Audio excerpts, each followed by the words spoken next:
Good women are dead. Evil bitches, rise up! Girls are here to be sexy for me. Throw it back on a nigga. And that's why you're gonna drop that ass for a nigga, because you were put here to drop that ass for a nigga.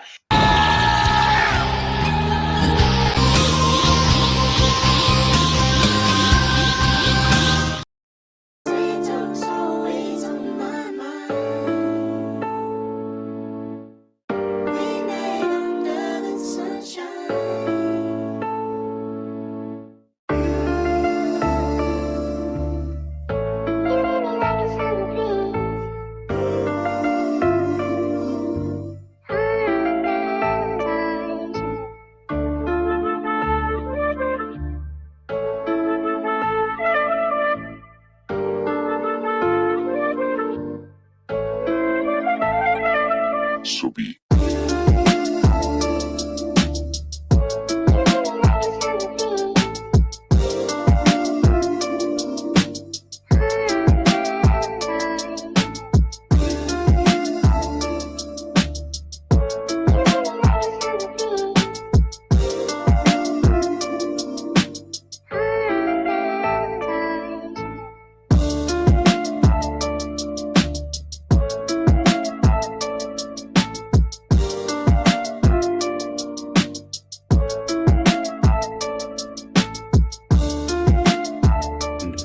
And I want to understand white rage, and I'm white.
you ain't got no home. I caught my woman with a man and it took my soul.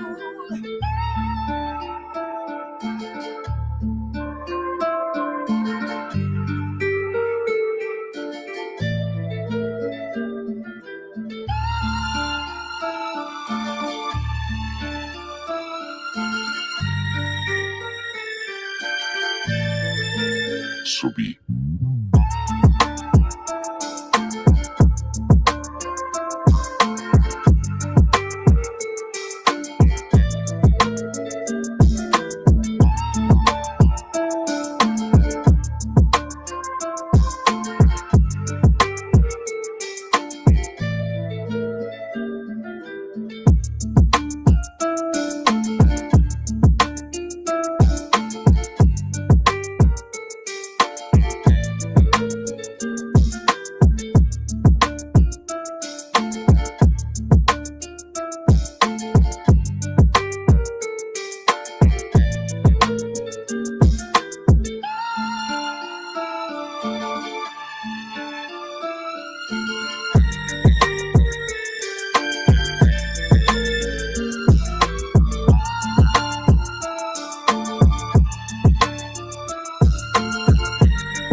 Ladies and gentlemen, we got to talk about misogyny school. These damn Brits, they took an idea that was pure and beautiful and wholesome and godlike, and they turned it into something weird and gay. The UK has decided that in order to combat a growing misogyny among the young boys and a growing appreciation for guys like Andrew Tate, because young men in the UK appear to be listening to the manosphere, the UK has decided that, in all of its benevolent wisdom, they have decided that they will now implement a misogyny school. Not a church, because pure misogyny is a religious endeavor. Misogyny, when done properly, brings you closer to the higher power, all right? I'm misogyny because it's God's way. They took it out of church and put it into a school. That's how you know they're trying to make it gay. Anyway, the children of the UK have to take misogyny classes now. And I feel bad for these kids already. I do. We're going to have to say a prayer for the kids of the UK. But I'm not going to make you guys wait forever. Let's get into it. How do you stop boys from being misogynist? How do you stop boys becoming misogynists? Well, the government have published their new violence against women and girls strategy. Here's what we know. The big message is prevention, intervening early, trying to stop children, particularly young boys, from becoming radicalized and challenging misogyny. But what does that actually look like? There has been a movement back to the attitudes of boys that I was seeing 20 years ago, where comments like, well, girls are gold diggers, girls are trying to manipulate boys and men, so if they experience violence, they've only got themselves.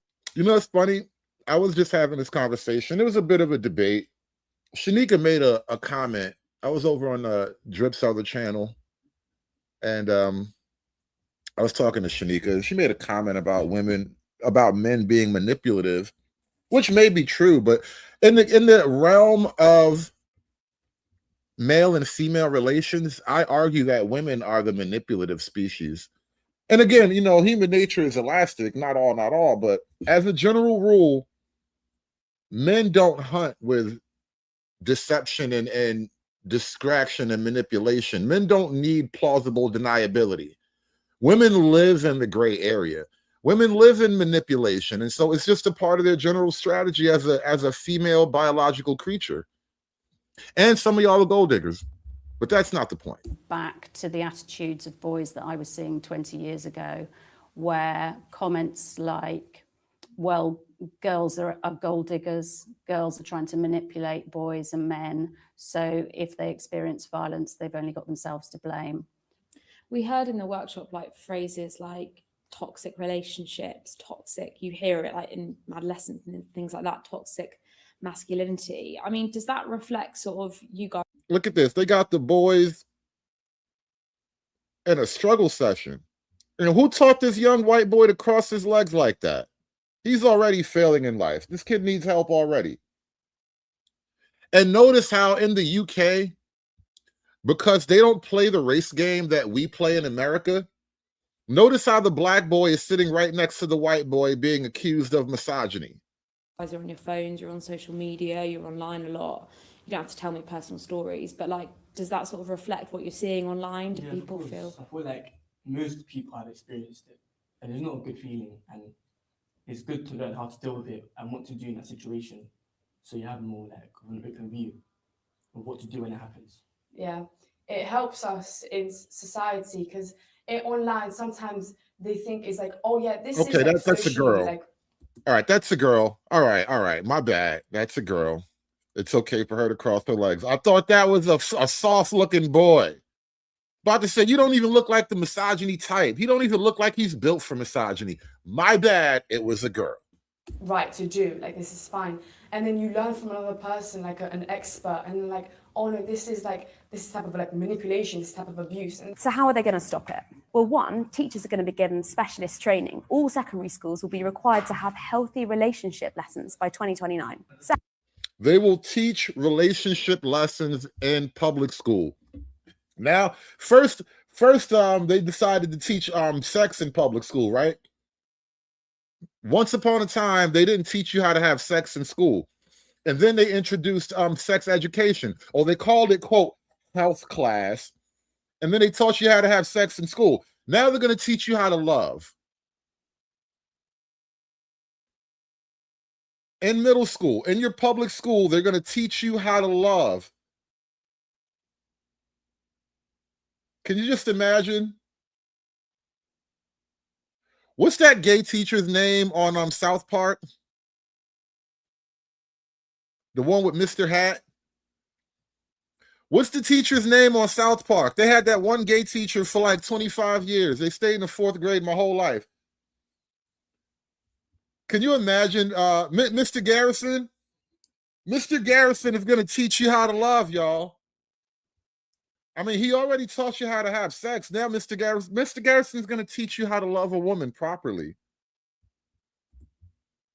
Second, boys as young as 11 could be referred to anti-misogyny classes, looking at things like online harassment and stalking, the dangers of pornography and image-based abuse. And that's another thing. They want to work with tech companies to protect young people online with nudification tools that use AI to turn real pictures into fake nudes to be. Oh, they got nudification tools? So like I can undress a woman digitally now. I don't even have to wait for her to send me no pictures. Wow, I love the future. Banned. We used to think a young person in their room was safe, and now they're not safe. They're at risk of things like sextortion, so being pressured, sending in. She looks like she's got a baby in the oven. Not pregnant, I mean an actual baby in an actual oven preheating. You look psychotic. You look psychotic. You look like a danger to children. Was safe, and now they're not safe. They're at risk of things like sextortion, so being pressured into sending intimate images, or even deep fakes, so it isn't even an image of themselves, but it looks so realistic that other people believe them. So a big focus on intervening early, but the scale of violence against women. Don't worry, lady. I promise I would never digitally undress you. I've seen enough. I have seen too much. I would never digitally remove your clothing. I promise you. Pinky swear. That other people believe them. So a big focus on intervening early, but the scale of violence against women and girls is massive. The government wants to halve it in the next decade. Latest figures show that 1 in 8 women were a victim of domestic abuse, sexual assault, or stalking in the last year. Now, the irony about the UK sending all of its young native boys off to misogyny class, the UK has a very large, very hostile, very sexually aggressive foreign population. The grooming gang scandal in the UK. It's crazy that they're fighting the grooming gang scandal by sending their young white boys to misogyny class, bro. And they're not even going to teach them how to do it the right way. That's the crazy part. If I go to misogyny school, I want to come out an expert. Largest worry is that the more it's successful, the more we drive and allow victims to come forward, we need to have the resource, the funding in place to be able to properly support them. There are some big figures in the strategy published today, but when I look at them and understand them as I do, I know that they're multi-year, they're over the course of several years. They essentially maintain the same levels of funding that we have for domestic abuse, sexual violence, stalking services now, with a very modest increase. And that is not going to be what we need to really measure up to this challenge. So they are attempting to protect women and girls by sending the boys to misogyny class. Shout out to Deacon Dave with the $2 super chat. Appreciate you, man. Come on, share your dollar. Give me your dollar. Share your dollar with me. Come on. You are 15 now, but at the age of just 12, online and at school, you were being fed this tale of toxic masculinity. Again, a pretty inflammatory and you could say damaging term to be associated with young boys. But talk to me about what you were going through at the age of 12. So he's going to explain that while he was a 12-year-old innocent young white lad, he discovered the manosphere. And then he learned how to hate.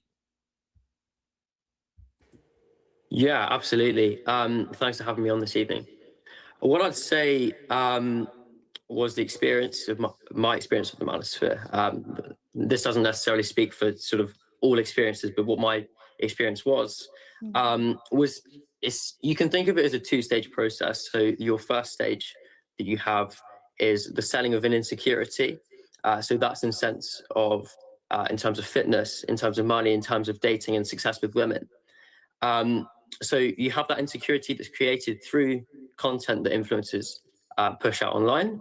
And then after that, the second stage is they sell you the intended solution, what they sell as the solution. So this is... You know what?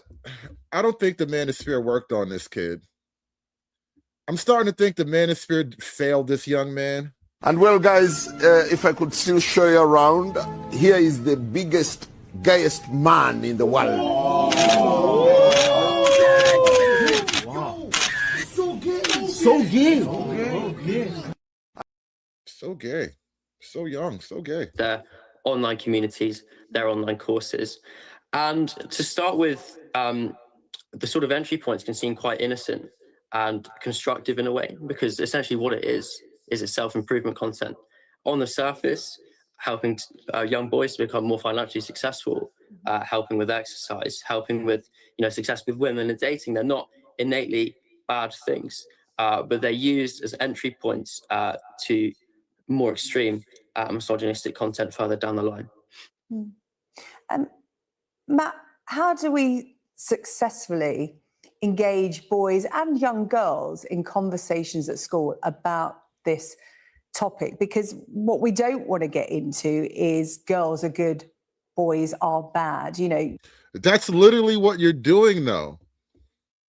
The whole energy, the entire focus of this conversation is we need to fix the boys. We have to teach boys how to be nice to girls. It never occurred to you, maybe you should also teach the girls how to be nice to boys, right? It's already the assumption that boys are bad. Young men already feel, disillusioned a lot of the time in parts of the country, particularly in underprivileged backgrounds. We don't want to attack boys. We want to make them part of a healthy conversation. You hate boys. You just don't want to be hated for hating boys. That's really what it is. You just don't want to be hated for hating boys. Just like a woman. How do we go about doing that successfully, Matt? I think you're exactly right there, Sarah Jane. I mean, people like Andrew Tate and other online influencers are telling young boys that actually we don't want to listen to what they have to say. So if all we do when a boy expresses a misogynistic view, if all we do is shut it down and, you know, sanction him or punish him, then we're just reinforcing what they're being told online. So it's really important, as you say, that we get into these discussions. We try and take a non-judgmental approach. We demonstrate curiosity. We ask questions of boys about why they might believe what they're reading online. I think there's a lot of work to be done as well with training teachers to get students to think critically about what they're consuming online. There's always questions to be asked, you know, whose view are we not hearing in this video? Why has this content creator, why are they saying this? What are they getting out of it?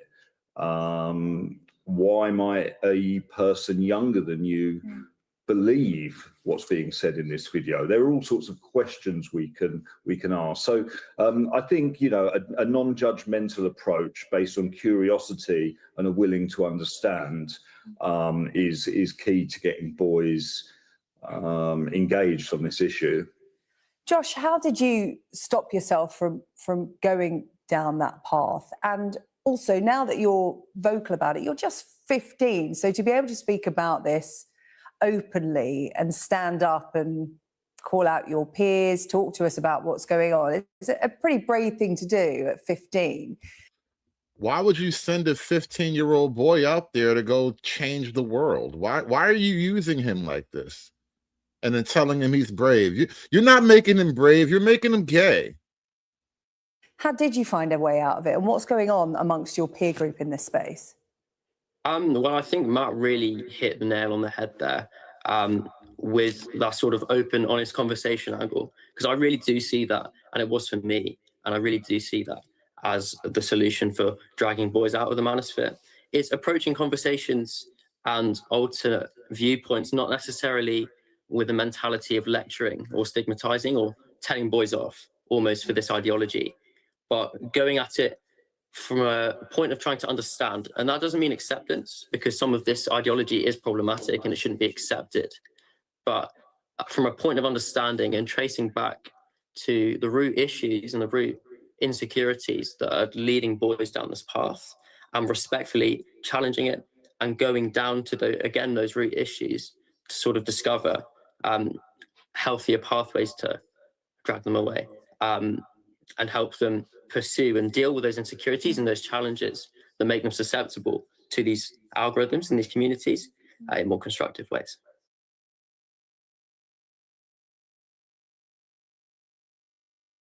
Sounds like he's in a manosphere witness protection program. He had to do that from an undisclosed location.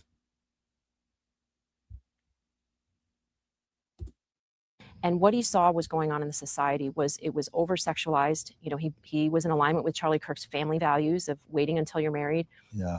For that, and he wanted to provide for a family and his children, and he saw that everything was so expensive. He said, "Mom, I don't know how I'm going to be able to make enough money to provide for a family." That's a huge thing we hear about. I think it's why, you know, when you see this sort of push towards a socialist, you know, what a democratic socialist communist in college students is, they just don't see a future where they're going to be able to afford anything. So the government might as well take care of me, because I just don't see how I'm going to be able to buy a house. Bobby Kennedy talked a lot about that his kids, and he think they're up, you know, if a family should be able to be doing really well. And he would say, almost none of my kids have houses and can't imagine owning one. And from a like primitive Now you see, masculine, they want the young men to not latch on to this quote manosphere content. They don't want the young men to hear these manosphere messages or whatnot. But at the same time, this young lady is the mother to a son that he just couldn't take it anymore, if you understand what she lost. And so now that he's gone, she's explaining what she thinks her son was dealing with, how he must have felt in a world that was rigging the game against him every time he turned around. They just don't see a future where they're going to be able to afford anything. So the government might as well take care of me because I just don't see how I'm going to be able to buy a house. Bobby Kennedy talked a lot about that his kids, and he think they're up, if a family should be able to be doing really well. And he would say, almost none of my kids have houses and can't imagine owning one. And from a like primitive masculine perspective, that is destructive to a man's confidence and and perspective on themselves. For a man to think that he can't provide for a family is extremely depressing. I mean, you lose all hope. And Ben taught me that there's 5 things that are essential for survival. It's air, water, food, shelter, and the last one is hope. And the fact is that from a societal perspective, Ben lost hope. And that's happening to a lot of young people, especially young men today. They've lost hope because their society is too expensive, it's too over-sexualized, it's too materialistic. Especially young men are getting, the whole toxic masculinity thing, they're getting bashed left and right. Everything on media is that the men are stupid and the women are smarter. It's watch anything on Netflix, it's completely demolishing to the male,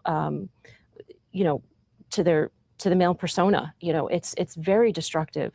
So we need a shift in our society today. And I don't agree with everything that Charlie Kirk has said, but I'm very happy to see that there's a revival of family values, of community and connection. And I think that if there's anything that people take away from this, besides getting tested and finding out what's going on in your body and, taking action, it's to get connected to community.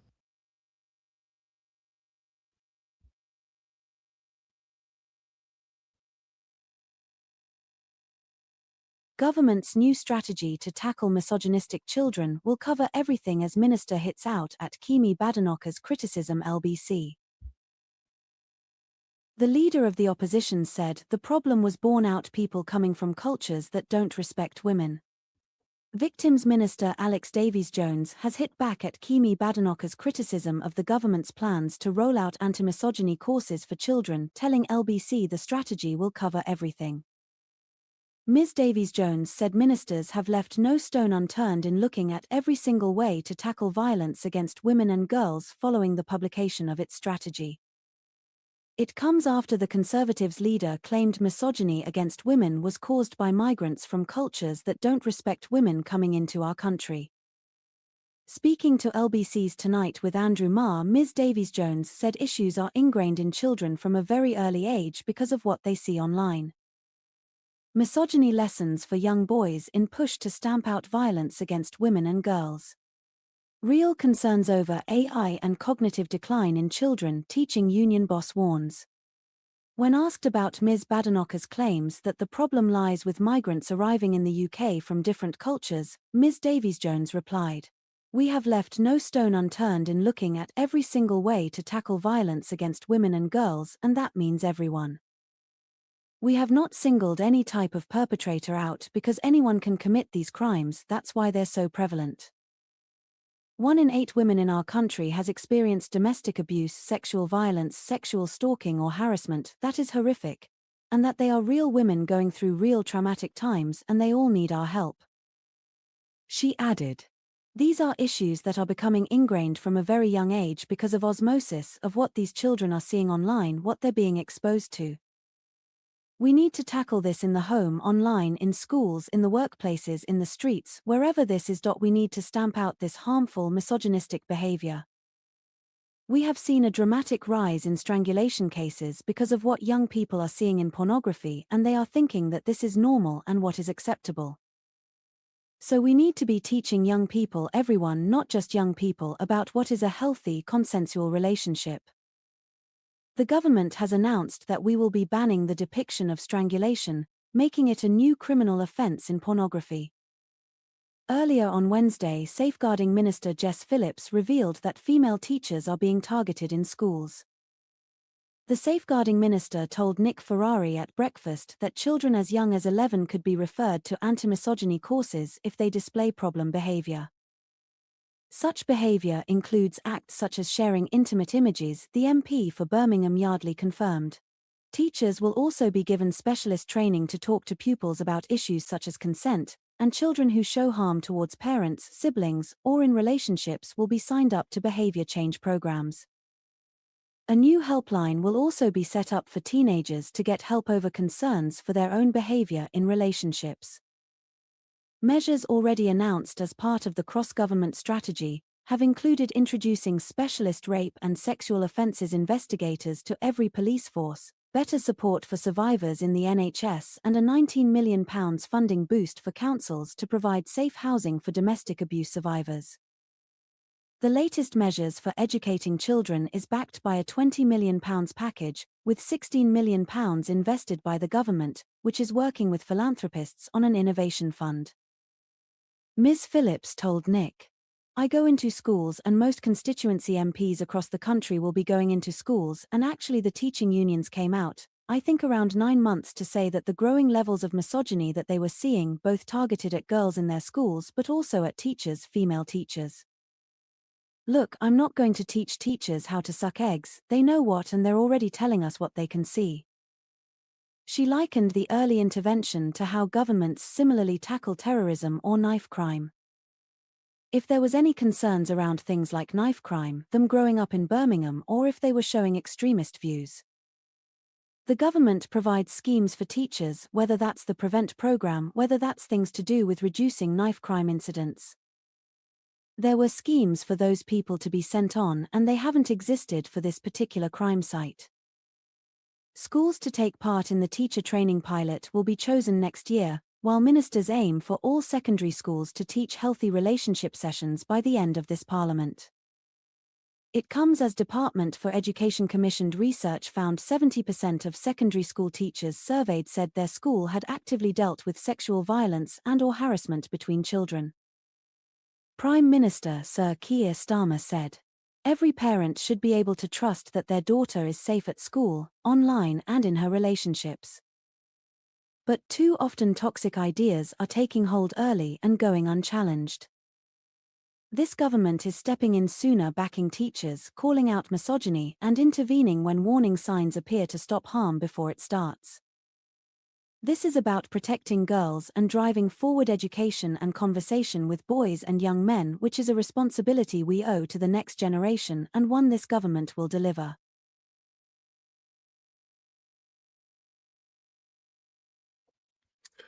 So you've been listening to an article from LBC UK. Now they actually have a TV program on the LBC, and let's get a look at that right quick. More details now from the New Labour strategy MP. to tackle misogynistic P- children Hold will on a cover second. Oh, everything I as didn't Minister do hits that. out at Kemi Badenoch's criticism. LBC. The leader of the opposition said the problem was borne out people coming. Sorry about that.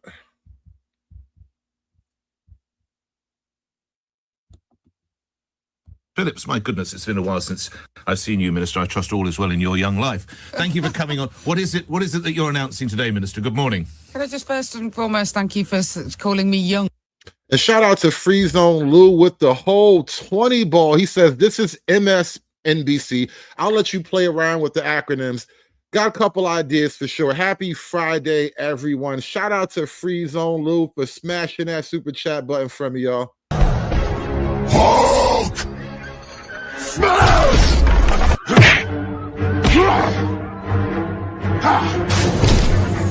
Smash you!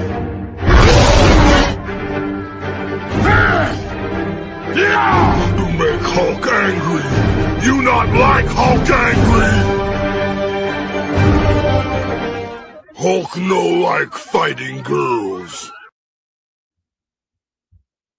I feel Compared to me, I yes. feel delighted by my youth now. Compared to me, you are. Minister, what are you announcing today? So what we're announcing, the Violence Against Women and Girls strategy will be published today, and so as well as the specific announcements around what we will be doing to prevent violence from happening in the first place amongst our young people, there will be a huge range of policies that are being announced to really tackle the issue of violence against women and girls, which the government has committed to halving within a decade. And so around the schools announcements that are part of that broader strategy, we will be both ensuring that good evidence-based healthy relationship education is rolled out by the end of the Parliament to every secondary state school in the country, but also this targeted approach. We will be working to create evidence-based specialist resources and interventions for teachers and parents and children themselves to refer themselves to if they are concerned about their behaviours, but also if teachers spot signs of sexually harmful behaviours, such as, for example, the sharing of intimate images. I've met with teachers who told me about violent pornography being watched in the school itself and various other things. And this is what teachers, parents, and I have. Wait, why don't you just ban phones in school then? Why don't you just make all the kids leave their phone in their locker or something like that? To say the victims of young violence in this area have asked for. You say that the government target is to halve it. What level are we at now then? What are the number of offences? Say that again, sorry, Nick. You say the government target is to halve the number of offences. Yes. Yeah. What is the level Okay, we're at now, Minister? So 1 in 8 women last year reported that they had been a victim of violence against women and girls. And on the basis of the ONS, the Crime Survey of England and Wales, there was 10 million incidences in the last year using the combined metric of domestic abuse, stalking and sexual assaults, including rape. What is the sort of behaviour an 11-year-old boy would exhibit that would give cause for concern? Look, I mean, I think I've given you some examples. The issues of... I mean, really, what are your 11-year-olds really up to? I mean, how bad are your 11-year-old kids? Are they black? Like, what the hell is going on with these 11-year-olds? So that porn was 11-year-old boys exchanging porn. I mean, like, I go into schools, and most constituency MPs across the country will be going into schools. And actually, the teaching unions came out, I think, around 9 months ago to say that the growing levels of misogyny that they were seeing, both targeted at girls in their schools, but also at teachers, female teachers. Look, I'm not going to teach teachers how to suck eggs. What? They know what, that must and be they're already telling UK us what they can see. Teachers to say that the growing levels of misogyny that they were seeing, both targeted at girls in their schools, but also at teachers, female teachers. Look, I'm not going to teach teachers how to suck eggs. They know what, and they. Now, if I told one of your teachers to go suck eggs, would I have to take one of these misogyny classes too? What is an egg sucking thing? You know, the British, they have weird slang. You know, they call trucks lorries. They're an odd people, but technically we come from them, so we have to give them a pass. But they are an odd bunch of people. They really are. What an odd thing to say. I know, bro. Shout out to Rational B with the $2. He says, let me do this properly. With so much drama in the LBC, it's kind of hard not embracing misogyny, but somehow, some way. I keep telling these bitches they ain't shit like every single day. Shout out to Rational B with the $2 super chat. Hit that like button, y'all. I need that money. Hoes mad, hoes mad, hoes mad, hoes mad, hoes mad, hoes mad. This is about targeting women of color in the United States of America. Don't tell me, because I didn't get a single apology. Time has expired. My life was threatened. Thank you. Hoes mad, hoes mad, hoes mad, hoes mad, hoes mad, hoes mad, hoes mad. already telling us what they can see. So the kind of behaviours that we are talking about are the things like the sharing of intimate images, and whether people are showing sexually aggressive behaviours. And if my son, you know, I am the mother of two sons, although they are neither of them any longer at school because, unlike you asserted, I am not actually that young. Young in my eyes. Oh, yes. That's very kind of you. But the what I know is that my son's school, for example, if there was any concerns around things like knife crime, them growing up in Birmingham, or if they were showing extremist views, the government provides schemes for teachers, whether that's the Prevent programme, whether that's things to do with reducing knife crime incidents.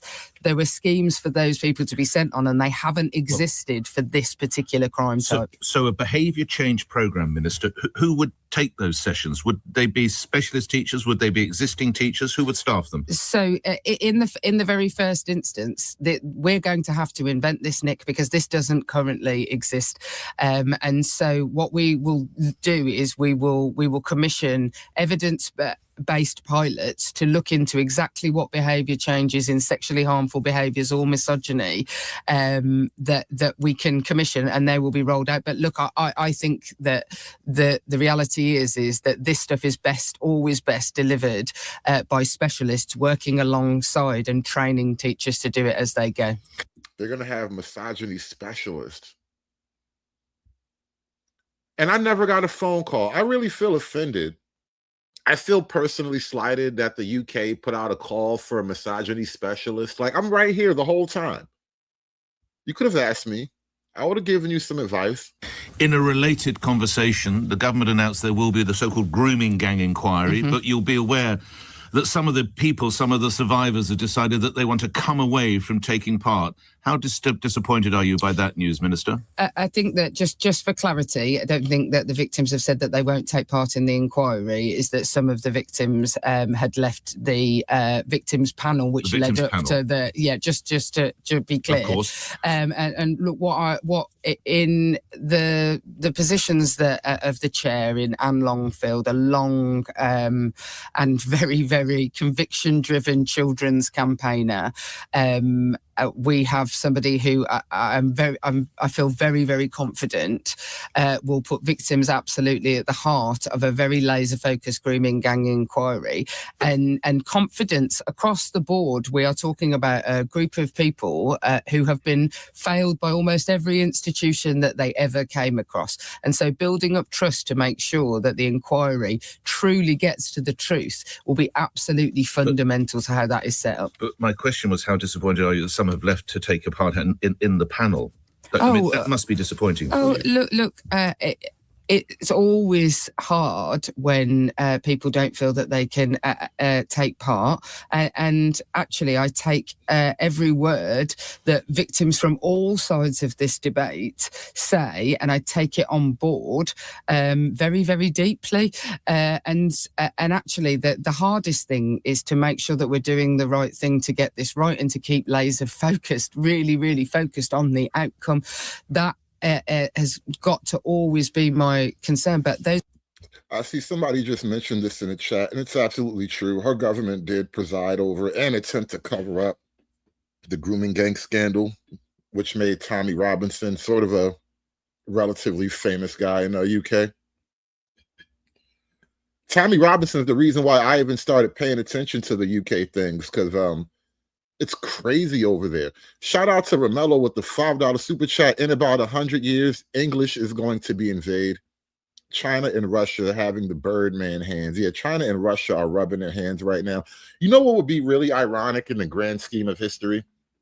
So America starts out as like British colonies, and then, you know, we grow, we establish ourselves, we get our own thing going, and then we don't want to be British no more. We want to be Americans. So we chase the British away. They came back and we chased them away one last time. And then, you know, after that, we kind of made up and we're good now. We're good. We're cool. And one day we might have to rescue Britain. We might have to invade Britain to save the British. In about the year 2075-ish, you know, maybe when my grandkids are adults, we might have to invade Britain to save the British people. We should do it now, but you know, they're not ready to be saved yet. Victims' voices deserve to be listened to, so it's not that I'm disappointed in them or disappointed. I have to listen. All right. A couple of other conversations to have, as you are the government minister. How do you see the word intifada as having overtones of violence, Minister? I think calling for to globalise the intifada can only really have. I'm not sure what other. She literally doesn't know what she's talking about. It's called an intifada. She keeps saying an intifada. Intifada sounds like Mexican food. It's probably delicious too. You dip that shit in like some green salsa or whatever. Interpretation there is of intifada other than like an uprising. It's intifada, of course. Intifada. Yes. Sorry, excuse me. Yes, that's right. Is to call for uprising. And look, we've seen what can happen in an environment where the idea of calling people to arms or violence, that is a very real thing that is happening across our country. But noting you're not the Home Secretary and you're not the Chief of Police, I note that, but why did it would appear to have taken the murder of 15 innocent people in Australia to have this change of tack? I appreciate you're not the Home Secretary, but it's a fair question to put. Look, I'm glad you're not putting the boys into a camp about that one. That would be wild. You got to be nice to the girls and the hats. That would be crazy. Let's move on from that one. They're not talking about the boys anymore. Let's go to Kemi Badenoch. Is a sign of a government that is completely defeated and has run out of ideas. It's not 11-year-old boys who are perpetrating violence against women and girls. That's what they should be focusing on. Get the people who've come from cultures that don't... You know, one of the most ironic turns in British UK politics, because right now, much like America, Britain is going through a sort of nativist revolution. You know, they're asking questions. You know, we're asking what's a real American? Even Black America is like, you know, where'd your parents come from and all that? The UK is going through a similar kind of native, what's a real Brit type of thing. And because Kemi is a conservative, right-wing, pro-British woman, don't hate me for saying this, but it appears right now the savior for white British men is a strong Black woman. But if man had to find out that his God was a woman, I say the Black woman is God, and Black woman is God. I say the Black woman is God. The Black woman is God because, you know, she was the first organism on this planet. The first organism about to save the motherland. Well, the Queen's land. God save the Queen. Is a sign of a government that is completely defeated and has run out of ideas. It's not 11-year-old boys who are perpetrating violence against women and girls. That's what they should be focusing on. Get the people who've come from cultures that don't respect women out of our country. That's why we have, policies like deporting all foreign criminals, no ifs, no buts. If you want to solve violence against women and girls, get more police on the streets. 10,000 more police officers keeping our streets safe. But pretending that if we have a few more courses in primary school or year 7, that's what's going to fix it is just complete nonsense. What's happened is some people in Labour have watched adolescents and they think that that's how they should be making policy. Completely ridiculous.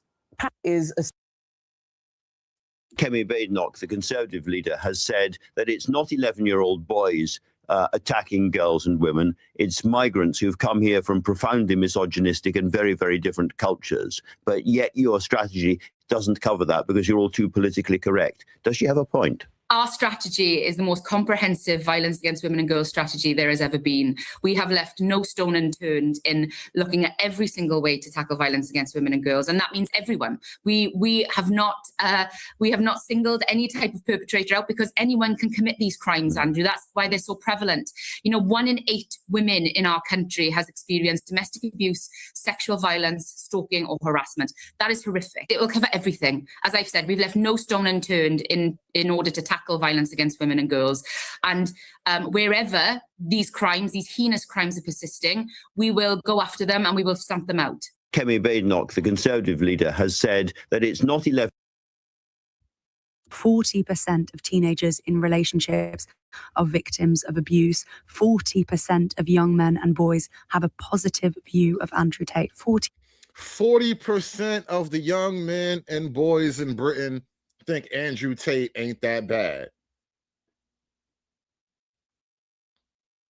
I don't think he's that bad either, but you know, I'm not British, so it's not illegal for me to be all right. 40% of teenagers in relationships are victims of abuse. 40% of young men and boys have a positive view of Andrew Tate. 40%. I mean, that is just an extraordinary statistic. In terms of the relentless pursuit of perpetrators, as they are calling it, they're doing various things on that, like they want to drive cultural change, yes, but they're also embedding domestic abuse specialists into emergency responses, and they want to use tactics typically reserved for counter-terrorism as well as serious and organised crime. Let's just linger on that for a second. That is an extraordinary sort of measure of where we are, isn't it? They're using counter-terrorism tactics to fight misogyny.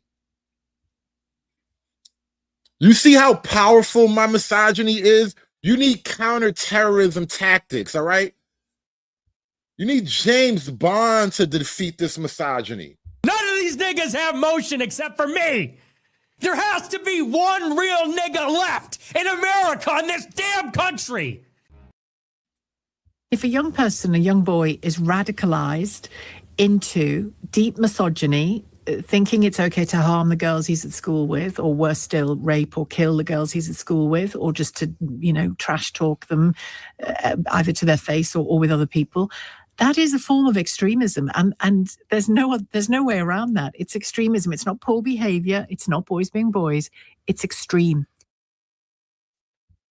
You know, the more I cover this content, the more it looks like really funny looking women complaining about boys being mean to them. Hoes mad, hoes mad, hoes mad, hoes mad, hoes mad, hoes mad. This is about targeting women of color in the United States of America. Don't tell me, because I didn't get a single apology. Time has expired. My life was threatened. Thank you.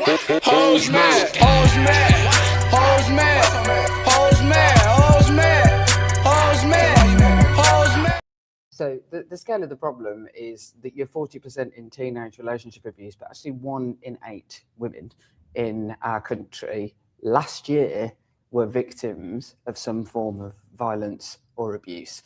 So we are talking about an epidemic, and the government is responding to that as a national emergency. And so what will be announced today is the Violence Against Women and Girls strategy, which will focus, I have to say, for the very first time, on truly trying to prevent that crime happening, dealing with the perpetrators.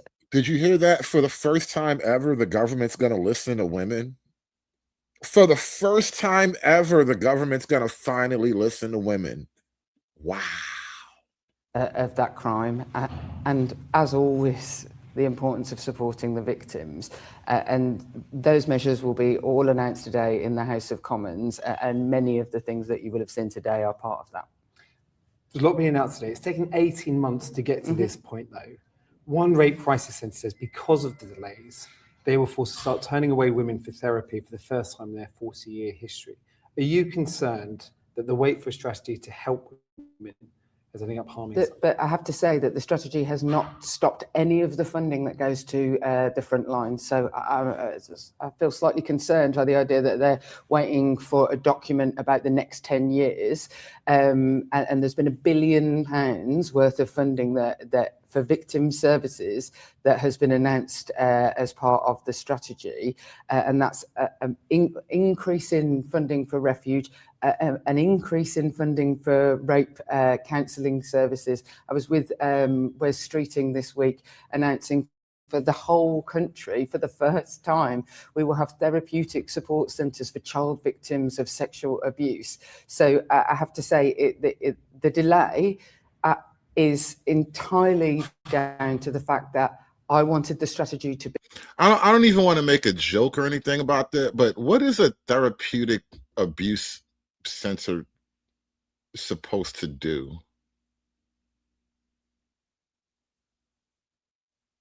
You know, I'm trying my best not to make a weird joke here, but like, cringe as hell. be as brilliant as and ambitious as I feel it is today, and I could have met the deadline and totally missed the point. It's a £20 million package we're talking about here. The Domestic Abuse Commissioner for England and Wales, Dame Nicole Jacobs, said, quote, "The level of investment to achieve this falls seriously short." If you're really serious about this issue, why are we talking about, in government terms, such small sums of money? I mean, I have to say, as somebody who has campaigned on this for decades and worked in the sector for many, many years and still holds a huge caseload of victims' cases, it would have been manna from heaven to hear that £1 billion was going into victim services. Now, she's supposed to be getting to the bottom of the whole grooming gang scandal. I don't know if she solved that yet, but she's going to fight misogyny in young 11-year-old boys. We'll figure out the grooming gang thing tomorrow. And so I have to say, I slightly reject that framing of this. Who in any sector doesn't always want more? But it isn't just about money.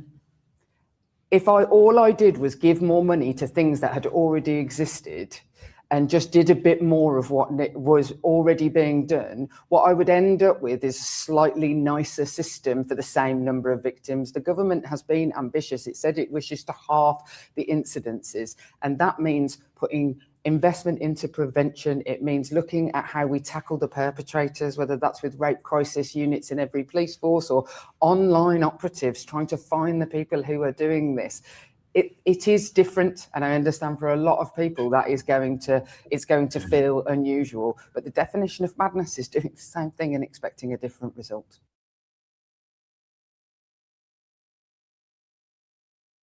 Well, let me reassure them and everybody else. Violence against women and girls is a critical mission of the government. So it's a political priority. It's also a personal priority. I've been working on this for the best part of 20 years. I've been absolutely determined to bring about this strategy. We wanted to bring in experts and groups and organisations that are absolutely expert and experienced. I'm really pleased we did that. We hosted them in Downing Street. I opened that, and I wanted to be part of the launch of the strategy. So let me reassure them that this is a real priority for the government and a real priority for me. I'm determined that we're going to halve violence against women and girls. Really difficult to do. I know that, they know that, but we are absolutely going to do this. And this strategy is, I think most people who've seen the strategy say this is a really good strategy. I've obviously spent a lot of time when I was chief prosecutor dealing with those that have already been arrested and being put through our criminal courts. And yes, we need to improve that service and the protection that goes in for victims and survivors. But I've also been absolutely determined that we get in the preventative bit. And that's why it's really important to be here at the school, seeing young people go through relationship discussions. We've seen teenagers having quite open discussions about what is a healthy relationship, what is not a healthy relationship. Because in the end, we have to do the preventative bit as well. And I'm really conscious that, and I saw this for myself, the age at which individuals are in abusive relationships sometimes, or being abused or subjected to violence, is going down, not up. And therefore, yes, I want to strengthen what we do when we actually are able to prosecute cases, but I absolutely want to get in at the very early stage, protecting children who may be being exposed to abuse, maybe in their own household, but also just that discussion about a healthy relationship, boys and girls, but particularly boys, teenage boys. I think it is vitally important.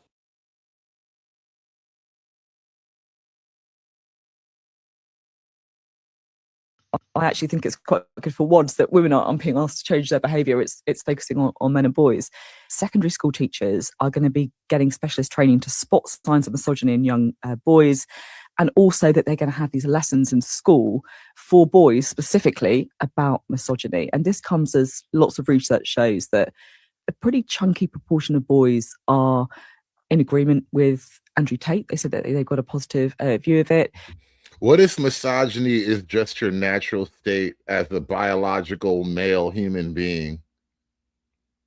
What if misogyny is in your DNA? Like, I have a theory that misogyny is really located somewhere deep in your testicles. That's really kind of, your testicles generate testosterone. And testosterone also generates misogyny. So it comes from your balls, and it's not their fault, is all I'm saying. What if this is just how they are? They're going to have these lessons in school for boys specifically about misogyny. And this comes as lots of research shows that a pretty chunky proportion of boys are in agreement with Andrew Tate. They said that they've got a positive view of it. You know, your kind of granddad's generation to your father's generation to this generation, it feels like attitudes were getting more progressive. And I feel that actually, when you look at young people now, kind of younger generation now, I feel that that trajectory has changed. I think that's really, really interesting. And I think it is also really, really striking, some of the statistics that they have released, you know, suggesting that 40% of young boys have a positive view of Andrew Tate. That's staggering and terrifying in equal measure. I also think it's interesting. It's only £20 million going towards this. It's initially a pilot scheme for next year, 2026. It'll be mandatory by 2029. So it's long-awaited strategy. It's not going to have immediate effect.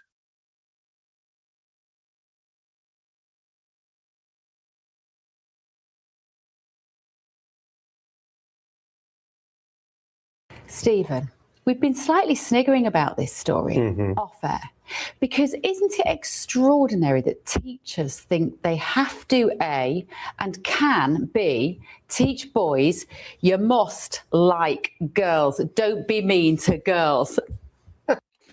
You know, I was making this comment in a completely different context. You know, we were talking about how yesterday we were talking about Black women having this like free PR team. You know, there's all these dudes that want to get on the internet and tell you that you got to date a Black woman. You're not a you're not a good Black man if you don't fall in love with a strong Black woman. You know, all this PR for free, right? And my problem was that, you know, coochie sells itself. You shouldn't need PR. And because these are children, I'm not going to make it a coochie sells itself thing, but girls being liked by boys is nature. If the girls are unliked by the boys, it sounds like a skills issue. As a girl, as a young girl, boys are supposed to just like you generally. You know, not all, but most. And so if the boys are just like, about the girls, maybe there's something going on with the girls. I don't know. Maybe we should look closer at what's happening with the girls, as long as we're taking a look at the children in general. What is going on?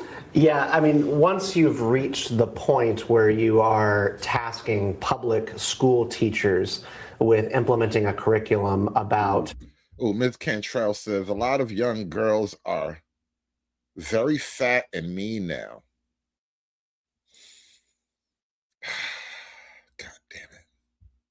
God damn it. Make it stop.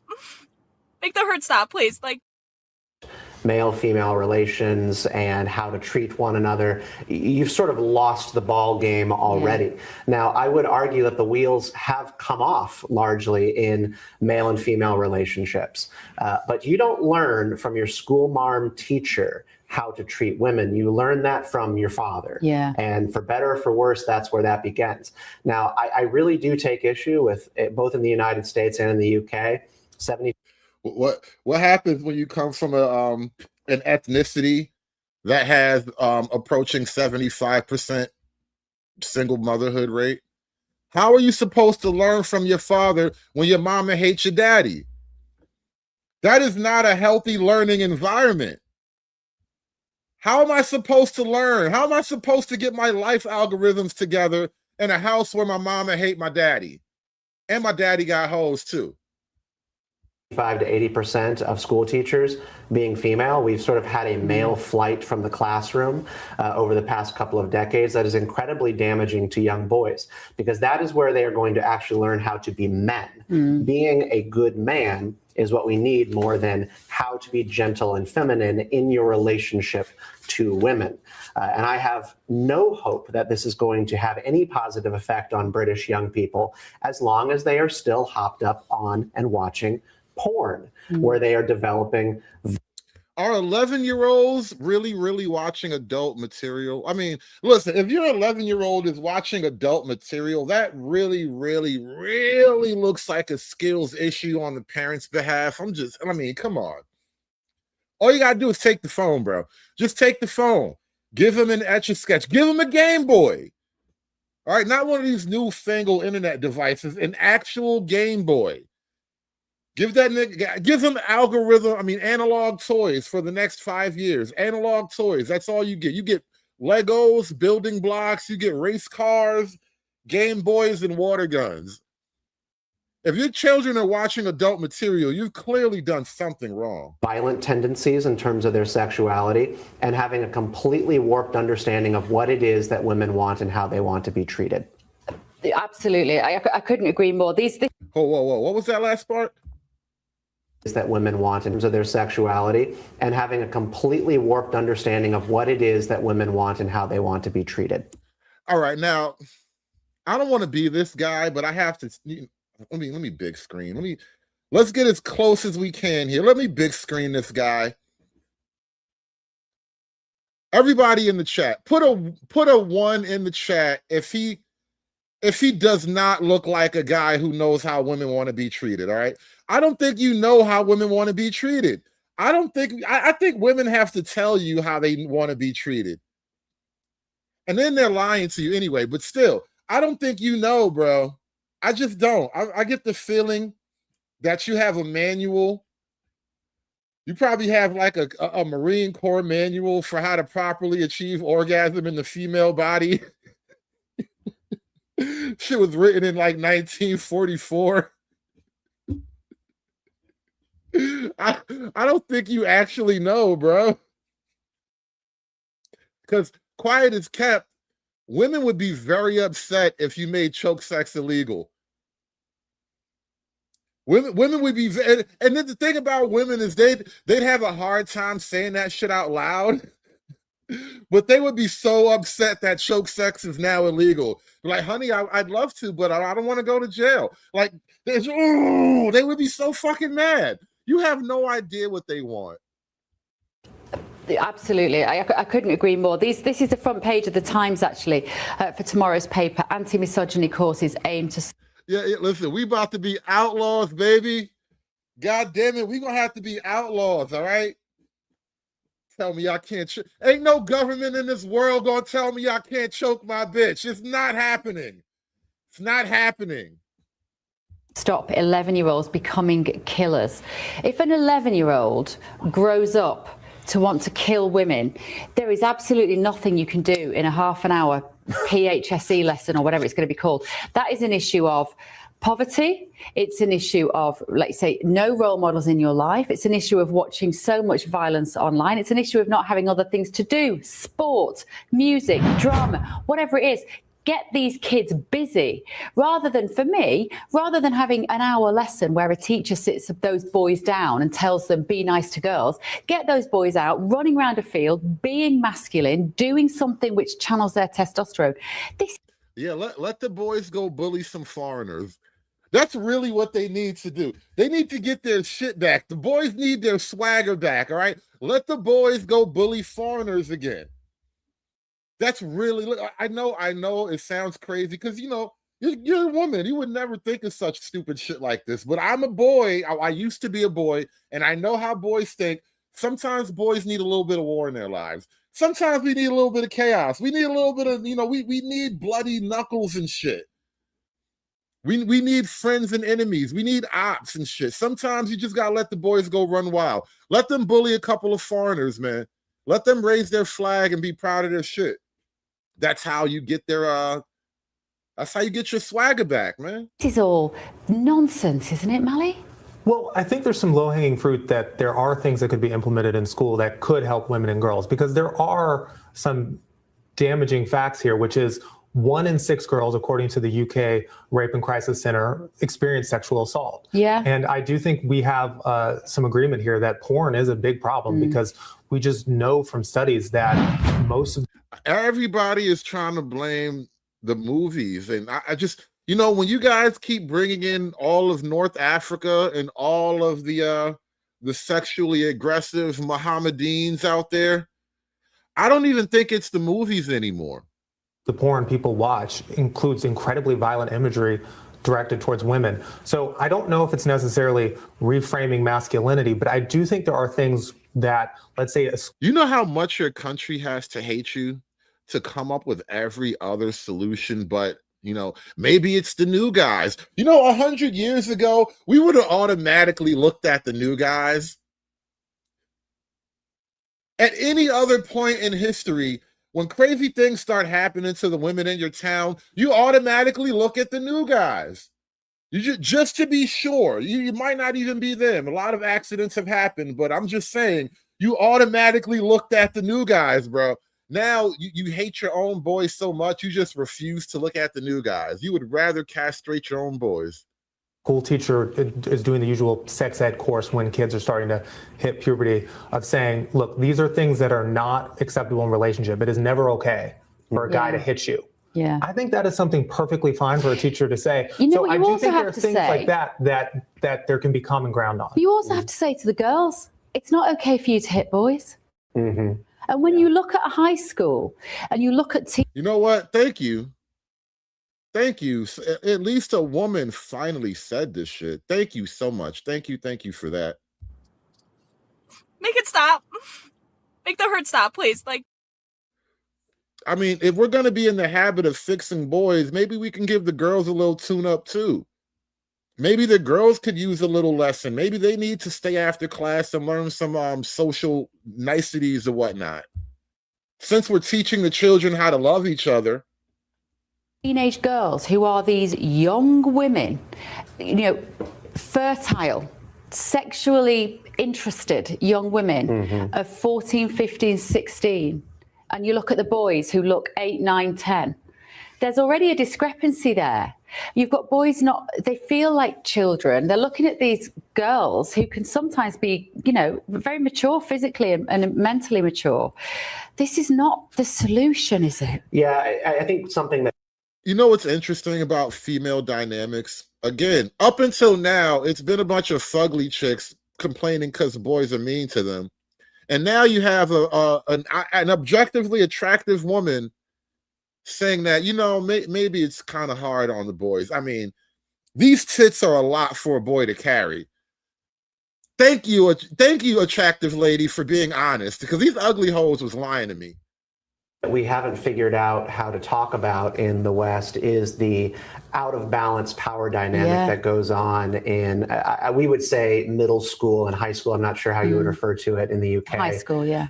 But I mean, with young girls sort of leaping ahead of young boys, both in their intellect, maturity, physicality, and then boys do this rapid catch-up act at the end of their childhood and into early adulthood. Yes, they can. Yeah, that was a myth that they tell young men and women, that somehow girls mature faster than boys. I don't know. When I was younger, I heard that many times growing up, just casually pick up things, girls mature faster than boys. And biologically, I think that's relatively true. And I think that's just a reproductive imperative. And that's why girls just biologically mature faster than boys. But psychologically, however, dudes hit plateaus that most women never achieve. And so it's a radically different thing. Always be physically imposing and powerful. Yes, they are turned inward on pornography and sort of a warped understanding of women. But I mean, women have a leg up on them in a lot of ways. And there's no real rhetoric or program for talking about that and helping boys get their masculine energy out in a positive way. I mean, it starts with raising young boys to believe that it is good to hold open a door for a young woman, and then asking the question, why?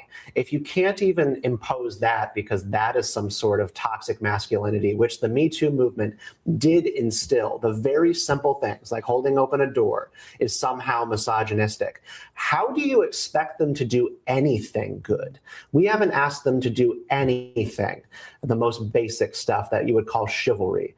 And when you actually give young... What's the purpose of chivalry in the age of equality, though?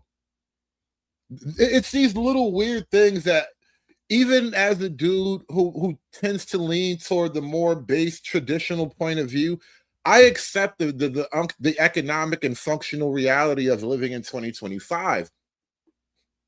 What's the point of being chivalrous to a woman who is theoretically my equal?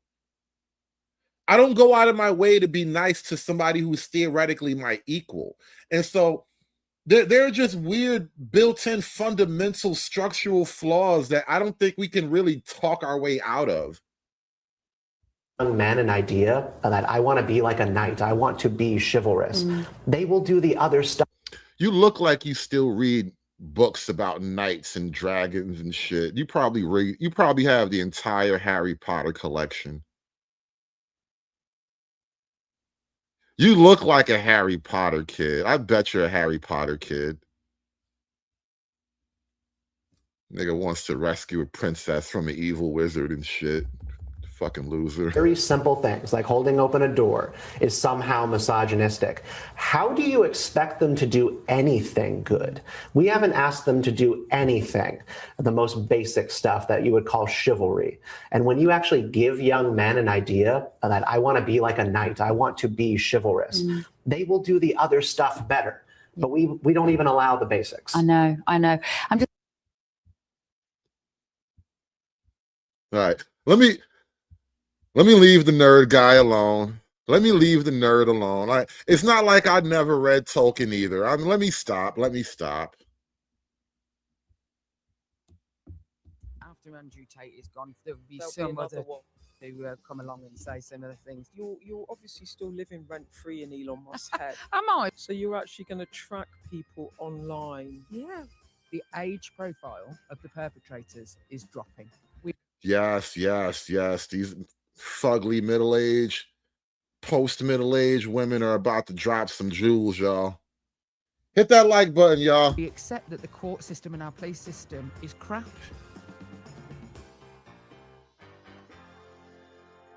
Jess, thanks for coming on Electoral Dysfunction to talk to us about the violence against women and girls strategy that you have been that you left this pod to go and work on in government. I left you bereft. You left me bereft.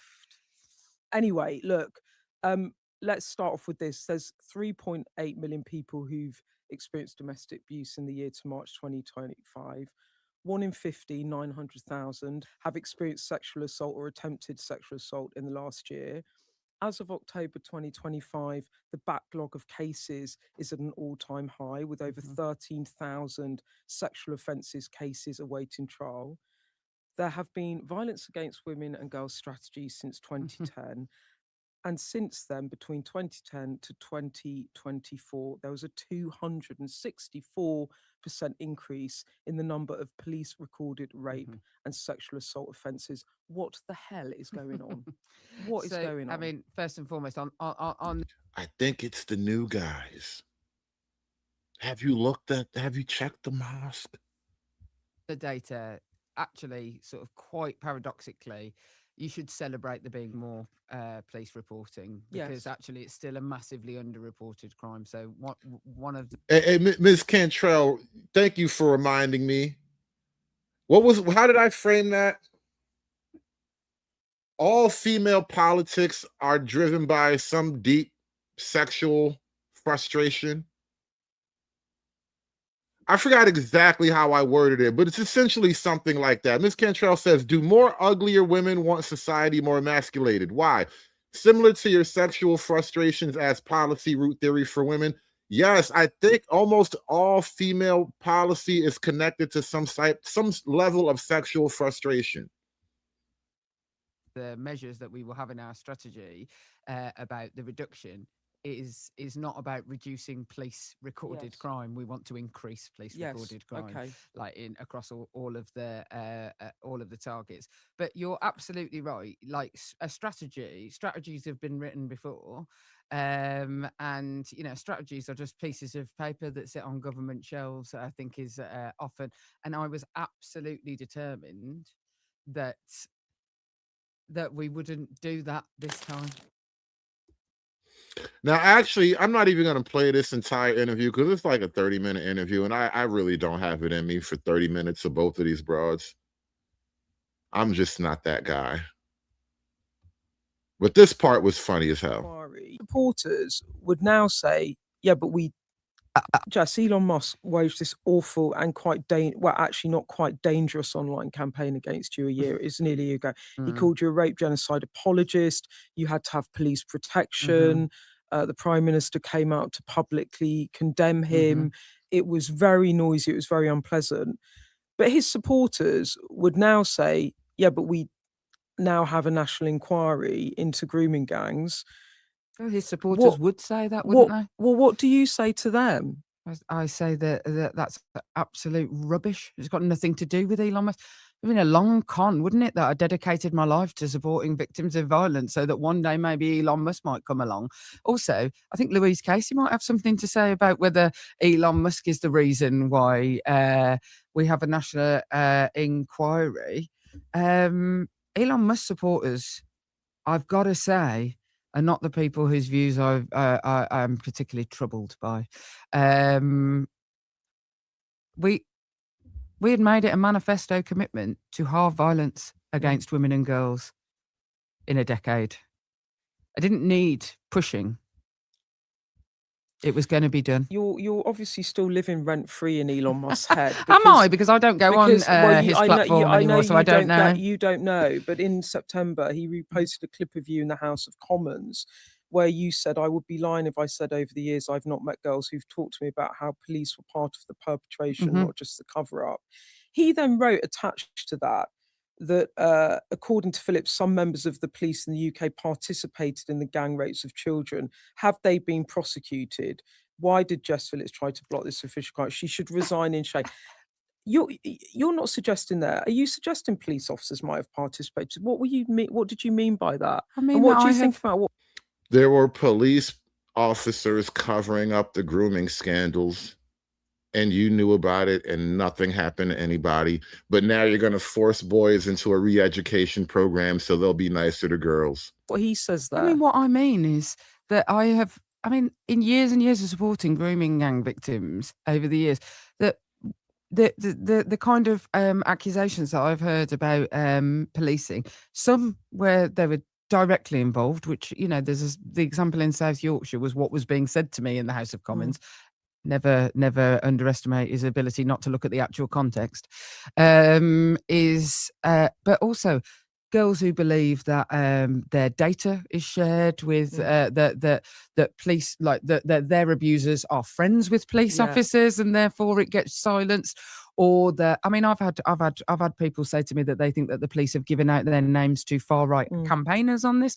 There's, you know, and the idea that I didn't report those things, the idea that I'm part of the cover-up because I say I've worked with people who've criticised the police.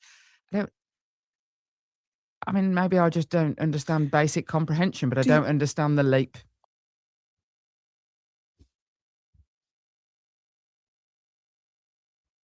I mean, the idea that strangulation ever was something in sex is completely weird to me. I'm like, what? We make men feel like they... Well, she's never been choked right before. I mean, the idea that strangulation ever was something in sex is completely weird to me. I'm like, what? We make men feel like they are not part of this. Well, look, that's what's been the status quo for all these years, and it hasn't worked. So let's look at what we need to do. We have got to talk to young men about the things that they are seeing. First and foremost, we've got to stop them seeing masses of violent misogyny. So one of the things in the strategy is to ban strangulation in porn, because young people, you look at the data around young women who are talking about regularly being strangled during sex. Now, did they say they liked it or nah? I think you're leaving half the story out. I'm just saying, as a woman, if you're getting choked that often during your intimate encounters, it's probably because you liked it. It's probably because you're into it. Because if you weren't into it, you tell them not to do it again. It's messing with your orgasm. So, you know, cut it out. But if you're into it, you're not going to say anything. You're just going to go with it. You're going to learn how to breathe through it. I don't know about you, Beth, but was that a thing when you were a teenager? It really was It not really a thing. was and not I a find thing. it when you say Say that, it. and I have myself a teenage daughter, it makes me feel a bit sick. Physically because sick. I'm like, how is that even a thing? Exactly. So, but whereas that is something that your kids have both seen. Yeah, you don't want to think about your teenage daughter. It's been strangled in the loo. My kids have seen it too. They've had like that suggestion to them. So actually, like, you know, How do you know that? Do you talk to your kids? Of course, I talk to my sons about no, but, it. I mean, the idea that strangulation ever was something in sex is completely weird to me. I'm like, what? You know, and this is where this is really frightening, because it's like, You know, you look stiff. You look like you could really relax. You need to relax a little bit. You need to just let one out. I think we're getting to the heart of the problem here. You know, it's the things you don't say. was something in sex is completely weird to me. I'm like, what? You know, and this is where this is really frightening, because it's like things that are not normal become normalized in young people's minds. It kind of made me think about, of course, education and what teachers need to do, but also as parents, like what we actually need to do, the conversations we need to have. There's 3 of them? Oh, God. Oh, God. No, there's 4 of them. Oh, God. Oh, God. These are like the 4 chicks from that Shakespeare play. Bubble, bubble, toil, and trouble ass bitches. God damn. Thinking as a mum, like, God, that's a subject I really don't. I don't want to engage with it. I don't want to think about it. I don't want to have a conversation about it. But there isn't a choice, because it's out there. It's out there. I'm really acutely aware that there is an absence of positive role models in my. 4 women who most guys would never want to choke in any other way. Like, of all the women who would ever be choked in life, these are like the least likeliest candidates. But here they are, wanting to ban it. You want to ban some shit that probably never going to happen to you anyway. I think there's something going on here. Think about it. I don't want to have a conversation about it. But there isn't a choice, because it's out there. It's out there. I'm really acutely aware that there is an absence of positive role models in my son's life, and that that it is incumbent on me to show him through the way in which I act daily. You do look like the male role model in your son's life.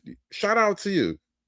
Shout out to you. You look like a healthy male role model in your son's life. Could be an uncle, could be a cousin or something. You kind of, you know, not every woman really goes all the way trying to find a positive male role model for their son. But you can just be the positive male role model. Shout out to her. Shout out to her. She is the positive male role model in her son's life, and he's going to be better off for it. That there is an absence of positive role models in my son's life, and that that it is incumbent on me to show him through the way in which I act daily how we should treat women, and my wife the way she treats me. You have a wife?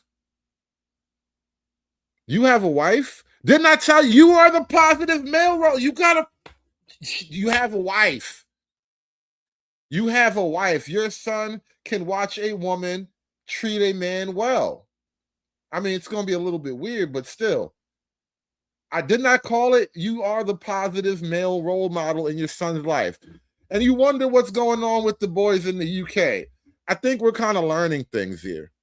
We're learning things with every new video. Murder. What kind of misogynistic behaviour are we actually seeing? You know, so look, the government and what it is announcing around what we will try and do to intervene has come almost directly from teachers and young people themselves. So if you go and speak to any school in the country, the young girls will tell you the kind of behaviours that they're having to tolerate at school. And you might remember the sort of bra strap flicking and things. It's more than that. It is ideas about what women, how they should behave. It is the sharing of naked images. It is misogynistic attitudes towards teachers. And what teachers have told us is that they need the resources and schemes to refer children into to try and stop that behaviour from happening in the first place. And so that's what the government will do. They need anti-misogyny strategies. Misogyny so hard, they need a war plan. School bus home is getting worse and worse and worse, because this morning showed that 40% of young boys admire online misogynists like Tate. So the Prime Minister is suggesting that boys as young as 11 could take anti-misogyny courses. This is going to cost about 20 million quid. It's a government package. 20 million quid to fight misogyny. 20 million quid. Shout out to Ms. Cantrell with the $4.99. We ain't fighting misogyny over here. We letting it grow. Hoes mad, hoes mad, hoes mad, hoes mad, hoes mad, hoes mad. This is about targeting women of color in the United States of America. Don't tell me because I didn't get a single apology. Time has expired. My life was threatened. Thank you. Hoes mad, hoes mad, hoes mad, hoes mad, hoes mad, hoes mad, hoes mad. 20 million quid because the boys made the girls mad. It takes this idea forward that it's time that we stepped in and educated growing boys about the right way to talk about and talk to women. The government is going to teach boys game. Niggas would love that. Niggas would love that. You get game classes and EBT. Oh, niggas would love that. What if the government just taught game? What if the government just like had after school programs to teach the boys game? Ooh, shout out to Ms. Cantrell with the $1.99. She said a little more real money. I don't know what a quid is, baby. I need real dollars. Thank you so much for that. Real game, real dollars. Real game, real American dollars, y'all. Come on, share your dollar. Give me your dollar. Share your dollar with me. Come on. Give me the money. Give me the money for all that I would do. Give me the money. The government should teach game. Game should be like an extracurricular class that you get after school. It should be like a club. You know how like they have, you know, the French club, they have a book club, they have a chess club, they have sports after school. You should be able to join the game club. Oh, we're going to speak to Safeguarding Minister Jess Phillips, who joins us from Westminster this morning. What do you make of this? I mean, of course, there's already people saying without the proper finances, it's meaningless. Who is going to deliver this training with overstretched schools? But in principle, what is the crucial thing that needs to be taught? Well, good morning, both of you. And the first thing I want to say is that this is part of the government's violence against women and girls strategy that has to have, and I have to say, it is ambitious to halve incidents of violence against women and girls, which we will not do unless we invest and work on prevention. And this is absolutely fundamental to preventing the perpetration of violence against women and girls, both now and in the future. So what exactly this will look like is what the government is committing to is specialists working with schools on broader healthy relationship education, which is universal for everybody. But what is absolutely brand new that is being announced today, and you're absolutely right, Kate, when you say that sort of overstretched teachers and teachers have to do huge amounts more than I think they used to, certainly when I was at school, thanks to years of austerity, I have to say. Yeah, the teachers have to teach reading, writing, arithmetic, history, and how to talk to these hoes. You got to teach the kids how to not scare the hoes now. my constituency, Terrible. that's the case. But what this will be is specialist targeted programs for when teachers, parents or children themselves identify behaviours, whether that's within their relationships. Maybe a teenage girl would come forward to a teacher and say that a boy in the school had been trying to control her, or they see issues of misogynistic behaviour towards teachers, which teaching unions have told us are a real issue, and that teachers wouldn't just be left like holding a baby that they don't necessarily have the resource or training to deal with, that there will be specialised programmes to deal with that. Do you mean like a literal baby or like a metaphorical baby, like a problem? Because you Brits, you got weird slang and phrases. It throws me off. Can you speak American? See issues of misogynistic behaviour towards teachers, which teaching unions have told us are a real issue, and that teachers wouldn't just be left like holding a baby that they don't necessarily have the resource or training to deal with, that there will be specialised programmes to deal with that. How do you deal with this scenario? You have a lesson to an 11-year-old bunch of boys about misogyny and where to go right and where to go not to go wrong. And then they leave the class, they're on the bus home and they're online and they're looking at rampant, what they think is amusing, funny, interesting, anti-misogynistic or rather misogynistic stuff. So the lessons are being countered same day by what these boys are seeing online. How do you deal with that? Well, look, there is a number of different things that have to be done. I mean, obviously, looking at how we ensure what children see online is safe is also part of the strategy. And we have already, since July, age verification on pornography, for example, has led to a 77% reduction in the traffic going to Pornhub. So we are already seeing examples of where regulation in a tech environment will be helping this. But I suppose what I would say to your exact point, Richard, is that at the moment we have that without any trusted adults or context for those young people. We need to contextualize the world that our young people are growing up in. And this isn't about attacking boys. This is about recognizing that they are, I have to say, I feel like we have a lost decade where we didn't speak to young men or bring them in to be part of the solution in the growing epidemic of violence against women and girls, and say, you know, we want to help you so that these attitudes don't turn to terrible, dangerous and harmful behavior. And it isn't just harmful for women and girls, this violence. You know, it's not a happy life. I'm the mother of 2 sons. I don't want my children to grow up with the burden of having bad attitudes that lead them into criminality in the future. How about I don't want my sons growing up with the assumption that they're automatically a predator? What do they call it in Britain? You know, don't just accuse my boys of being a sex pest automatically. Like my boy is a good boy. He's not a sex pest, okay? He only chokes girls out of love and affection, like his father taught him. Of course, Jess, and you know, you're a mother of 2 sons, I'm a mother of a son. It's a delicate balance, isn't it? Of course, as a government, you can't go into a home and talk to the parents, you can't control the community, you can't control what they're seeing.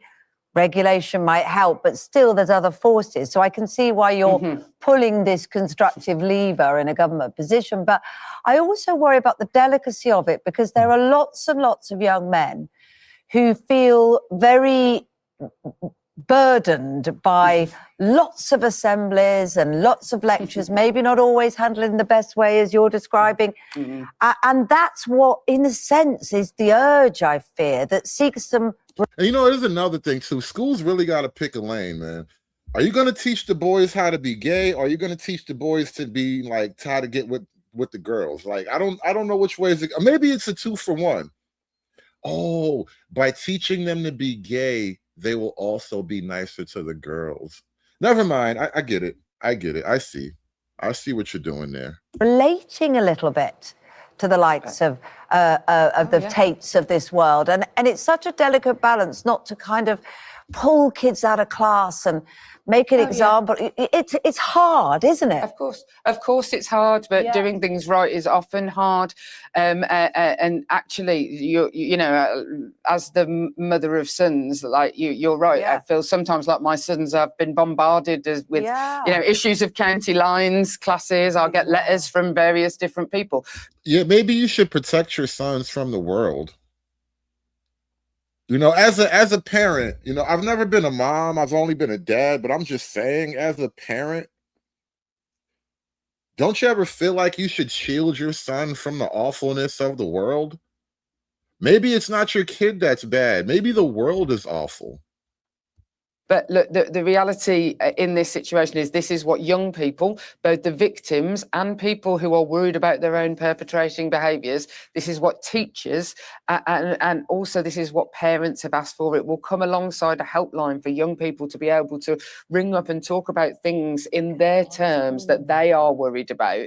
And also the Department for Science, Innovation and Technology will be launching platforms to help parents look at what their children might be looking at online. So this is we have to take an absolutely multifaceted approach to this, and that is what the Violence Against Women and Girls strategy seeks to be for the very first time. Is not just like going, oh, I'm going to announce this one nice policy. We have to look across society. Of course. Speaking of intervention, which is what this is, let's talk about another aspect, just a little bit to one side of this central discussion we're having. Rachel D'Souza, the Commissioner for Children, has told this programme this morning that if measures to control the kind of awful rubbish that children are being exposed to, dangerous rubbish online, on their phones, doesn't start to work, within a year, she says, she believes that this country should go down the Australian route and simply ban smartphones, iPhones, whatever you want to call them, for under 16s. Do you think that's a prospect that might be nice to the girls, or we take everybody's phone away? I'm so glad I live in America. We'll shoot you over our phones in this country. And we're proud of it too. It's not even like a thing here. We will shoot you over our phones, and there's nothing you can do to make us feel bad about that shit. Happen, and B, if it did, would work? Look, what Australia is doing is absolutely brand new. And like I say, we are already seeing the bearing of fruit from online safety regulation that we have in this country, which I have to say is relatively world leading. And some of the things that we will are announcing today is like banning strangulation in pornography, for example, to stop people seeing, as Rachel D'Souza quite rightly points out, really alarming things. And there will be more announced today in the Violence Against Women and Girls strategy about exactly what we think needs to happen in an online space for both young and older people. It's not just young people who are exposed to this stuff. But I look on with what is going on in Australia with real interest, and we will always work globally across the world to try, because this is a global problem. So many of the cases that I come across, for example, of children who've been sexploited, the perpetrator might be in America, or British people perpetrating this against Filipino children. This needs to be a global solution. One other thing, which is, again, sexual violence. A global solution? Are you going to take everybody's phone? Nobody gets to have a phone now because your kids are a little bit weird? It's terrible. And deeply disturbing, you know, bad attitudes that have led to criminal behaviour, and that, of course, is grooming gangs. Yeah, we now have a chairman appointed. Somebody's going to finally ask her about that. That is amazing. But I know that you've been heavily involved in this, wanting to get this right. But there are survivors who... You know, Dick Doug, that's a great point. First they ban choke sex, next they ban hair pulling. Like, pretty soon, you won't even be able to smack a girl on the ass no more.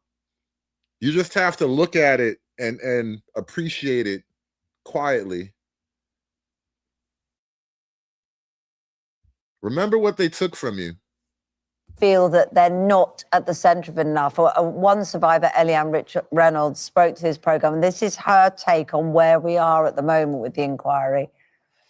a professional point of view rather than a survivor's point of view, I would have had meetings with the survivors that had left the panel to find out exactly why they left, what's gone on, is there anything that they can do. I would be so survivor based, which is what it should have been all along, and I just don't feel like any of the survivors have got that. So where are we now on the inquiry? Is that something you're doing? Are you talking to survivors who aren't happy? Where are we on it? I mean, look, I talk to survivors of grooming gangs and all the crime types that I lead for the government on all the time. And Anne Longfield and other panel members met with groups of grooming gang survivors just last week after the announcement of her taking on the role of the chair of that inquiry. Never mind the survivors. What'd you do to the perpetrators? Let the girls heal quietly. What'd you do to the perpetrators? We can talk about them. And the terms of reference are currently being that they're being consulted and have to be agreed by the chair because it is an independent public inquiry.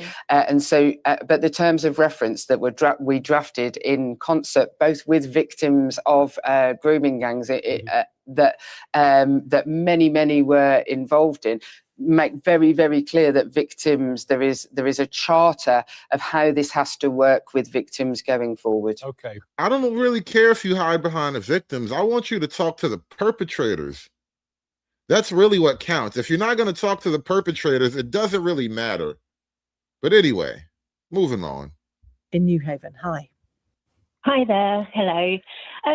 Yeah, I was very sorry to hear what has happened with your last caller, actually. I was a teacher. I say was in a very pleased way, having listened to this conversation. Yeah. But I started teaching about 14 years ago, and within 2 years, I was teaching in a inner city school in Portsmouth, and I was an English teacher. And I was placed at one stage with what you call the college students. So basically, they're the kids that aren't sort of maybe academically, inclined, but they get sent out to do various sort of vocational things. But they put her in the special ed school. She went to the British. All right. So in America, generally speaking, when you're in especially in an urban area, they have multiple schools, right? They will have maybe one or two schools. And if it's a really big urban area, like in New York or Chicago, they'll have maybe one or two schools set aside for the problem kids. She went to the problem kid school. To come in and learn their basic literacy and maths. And I was teaching them functional skills English. And this class comprised of, it was a small class of 10 boys, no females in the class.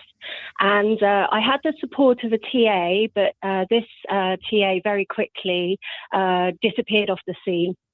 These boys I'm 5 foot nothing.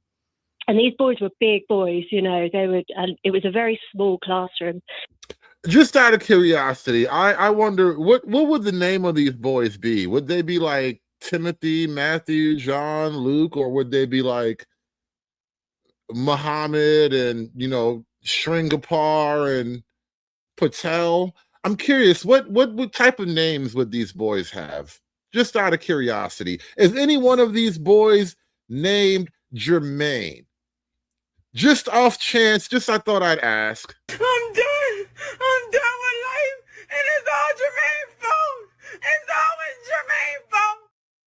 And I was basically thrown in there, and it was there was no learning going on there, I can tell you, because they were so disruptive.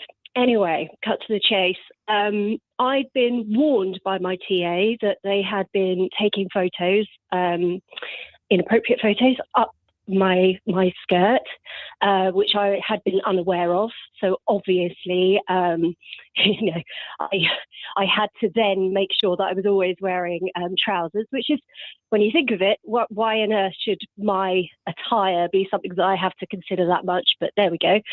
Well, and then sorry, one day, the kids responded to you wearing trousers.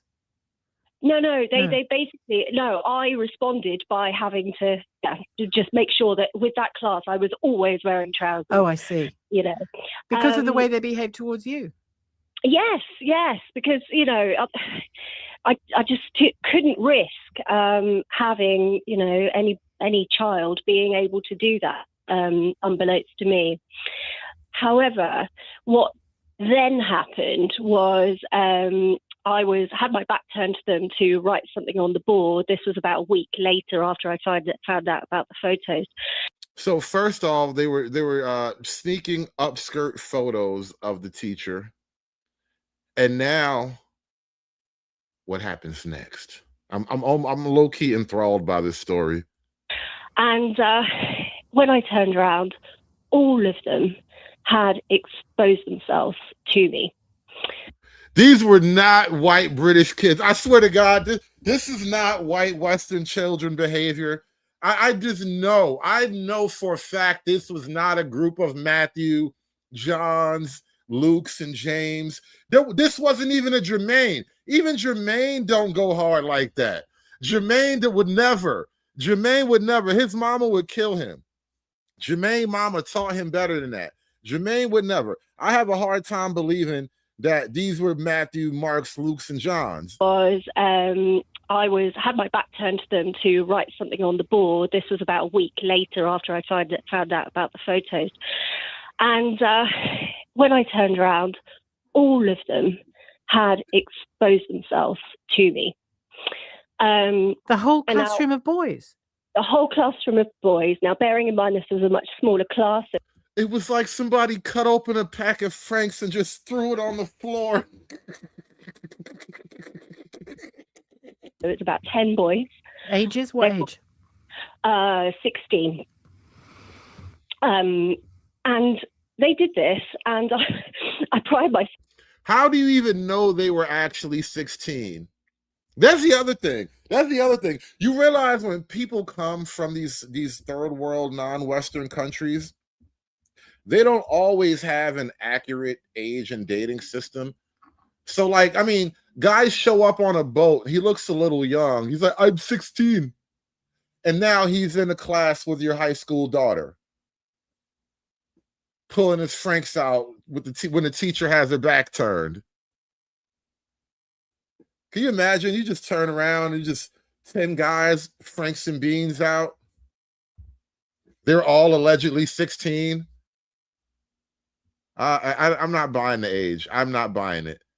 This doesn't sound like 16-year-old Western male behavior. This is just not really how our boys tend to roll.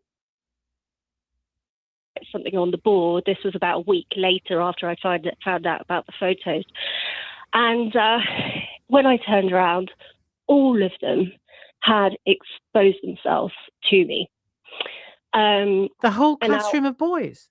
The whole classroom of boys. Now, bearing in mind this was a much smaller class, so it's about 10 boys. Ages? What age? 16. And they did this, and I pride myself as a very, what do you call it? I'm sorry, I'm getting a bit upset because I'm remembering it, but I'm a very diligent teacher. I actually said to them, right, now, something along the lines of, come on, put those away, let's get on. And it hadn't really quite hit me. Come on now, put those things away. Muhammad, Siraj, Sirhan, put those things away. We are here to learn about English history. Come on now. Come on. Put them away. Hurry up now. Chop. Hurry up now. Come on. Let's get all tidy now. Oh, England is like a magical fairy tale country with strange foreigners. And they did this, and I pride myself as a very, what do you call it? I'm sorry, I'm getting a bit upset because I'm remembering it, but I'm a very diligent teacher. I actually said to them, right, now something along the lines of, come on, put those away, let's get on. And it hadn't really quite hit me. And I tried to carry on teaching. You tried to minimize it. There was no other adult in the room. And I found that the more that I was trying to teach, the more I was shaking. And in the end, I was so overcome that I left the classroom. Now, you're not allowed to leave minors in a classroom. Damn all of that. What is wrong with these people? Damn all of that. Just keep a stiff upper lip and carry on and have a good day. What is going on in the UK? What is happening? And they got the nerve to blame the little white kids. They said the little white boys are watching too much pornography. Oh my God, what is going on here? So I was actually running the risk. I was quite a newly qualified teacher at this time. So I was running the risk of actually myself getting into trouble because I was leaving these. Did you go straight to somebody else and tell them what had happened? I went straight to the head teacher, and she was a female. Which is just interesting in this whole dynamic. That bitch ain't no help either. That ain't no goddamn help either.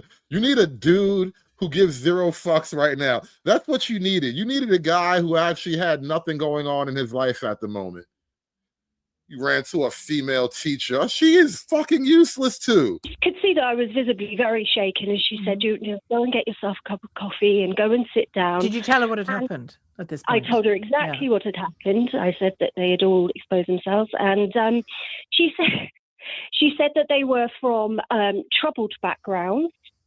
So this is the kind of, you know, I all can't put into words how crazy it was.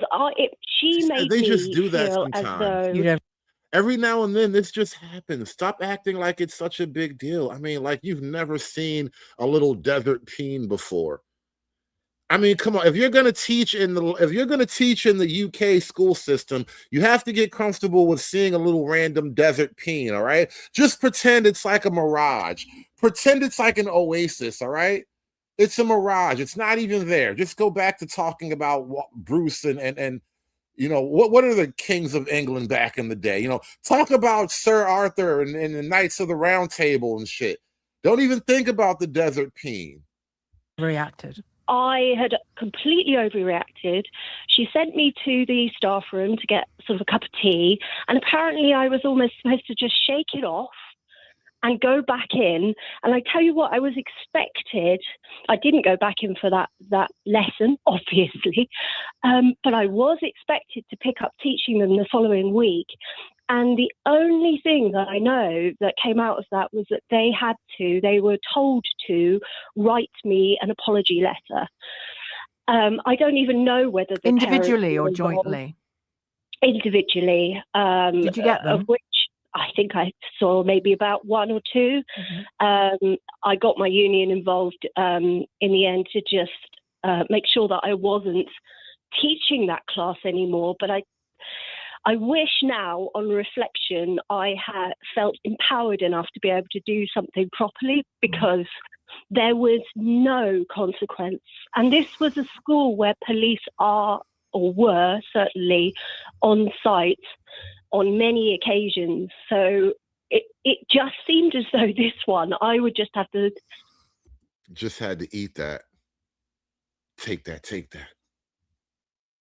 You know, live with. The thing is, and I'm so sorry that happened to you, Katie, and I can hear that you're still shaken by it, and why wouldn't you be? And you inevitably, as a young teacher, wouldn't have the power necessary to tackle that, you know, after the fact of it. That was the head teacher's responsibility. And then the school governors needed to be spoken to. I was a school governor for a few years. That should absolutely have been raised in a school governor's. I mean, it might have been, we don't know. But the idea that the following week you would walk in and say, good morning to them. No, absolutely not. Every parent in. The next day you have to come in. So that was fun.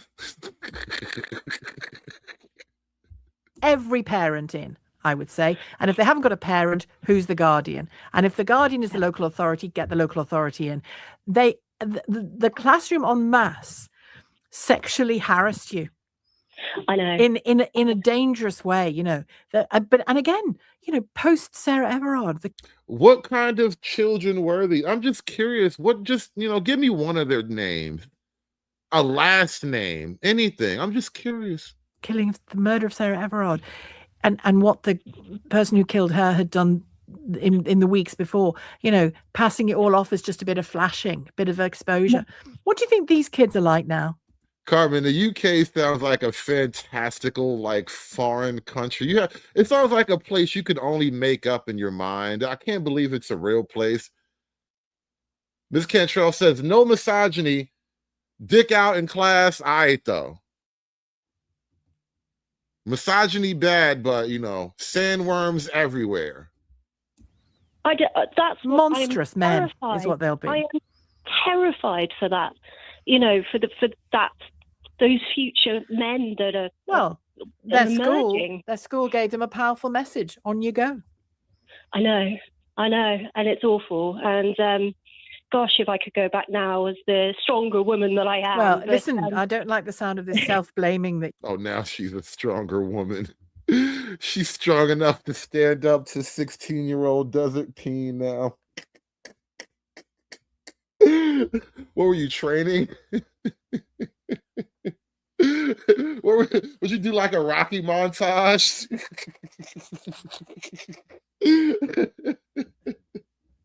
You gotta fight for your right. Like, what do you mean you're stronger now? No, you're not stronger now. You're older and you're traumatically scarred now. You're doing. I don't think you should do that at all. That would shock anybody. And you know, but just the sheer orchestration of it. Yeah. And written off as sort of, you know, essentially that awful word, banter, you know, it's just hilarious. They found it hilarious. No, it's disturbed behaviour. I mean, and when the head teacher said they're from troubled backgrounds, the point of trying to help people from troubled backgrounds, kids from troubled backgrounds, is from day one, you start to build into them. You see, that's what you get for trying to help. Keep telling y'all, stop trying to help. What life is like when you're not from a troubled background. You start to build in with them some new expected norms. And I mean, that was a glaring example where they needed a massive education about expected norms. And instead, it sounds like the school went, boys will be boys. And we wonder why we never tackle misogyny. Oh my God, I'm infuriated. It's boys will be. Which boys though? What you mean boys will be boys? Exactly which type of boys were these? I'm really curious. Just for argument's sake, I must know. Which boys exactly did this kind of thing? Help me out here. I'm curious. Oh, and lastly, let's get to the actual official government commercial about misogyny. Love you. Bye. Tracking her every move.